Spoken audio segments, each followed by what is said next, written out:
2016 edition of our Media Breakfast in the Tampa region. This is the third of a series of media breakfasts we have done in our three operational areas, the South Florida, Tampa, and the Orlando Central area of Florida. And they have become very productive. From almost every single one of these media breakfasts, at least 2 or 3 stories have come to the public in as form as future reports. But the most important thing we want to achieve here is try to build these professional personal relations, professional friendships, like I call it. There should be no reason for the media not to approach us first as the main source of anything having to do with Islam in America, with Muslims in America, even with foreign policy. Why? Because CAIR has built for the past over a dozen years a very strong network with the Muslim public, being adherents and practitioners or non-practicing, like they call it, right? People who don't attend religious services frequently. We do have the best network developed among the Muslim businessmen in America, the Muslim professionals in America, the religious institutions, the academic institutions. And because we do have that, we will be really welcoming to any media partner who approach us seeking precisely not necessarily on featuring us, but assisting them in any of their stories. And that's one of our main goals. As part of CAIR's mission, our first line is to enhance the understanding of Islam. So when Islamic terms are being used in the media, when Muslims are being referenced in the media, when conflicts in Muslim countries are being referenced and portrayed in the media, it is necessary that the Muslim public is taken into consideration. But we want to challenge the media to go a step beyond that. We want to be portrayed as a source of general information as well.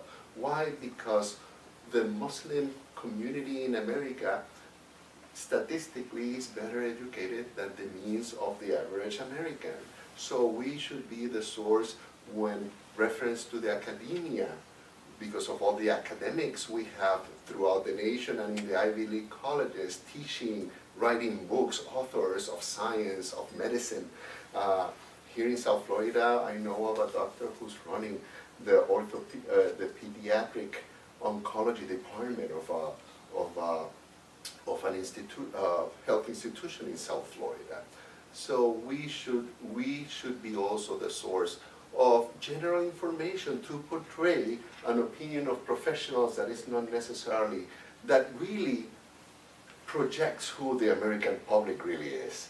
And that is our challenge, and the challenge to those of the media who are here present and those who we come in contact from time to time and we feed them the same information.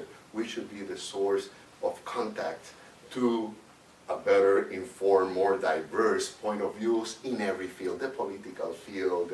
We also vote in the science fields, in the academia, and the religious fields, in the interfaith partnership fields. Probably we are the denomination that does the most interfaith activities throughout the year, state by state and nationwide as well.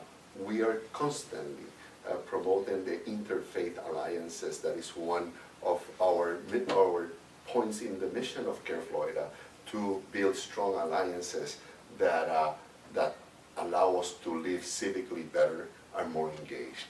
So, if I may have the program, please. I can introduce it. Thank you. Good. With no more delay, I would like to first, on behalf of CAIR-Florida, thanks our friend Lorei, very well-known journalist, me myself, Wilfredo Ruiz, the Communications Director for CAIR-Florida, on behalf of our Executive Director, Hassan Shibly.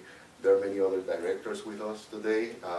Tanya Clevenger, would you please stand, Tanya, is our civil rights and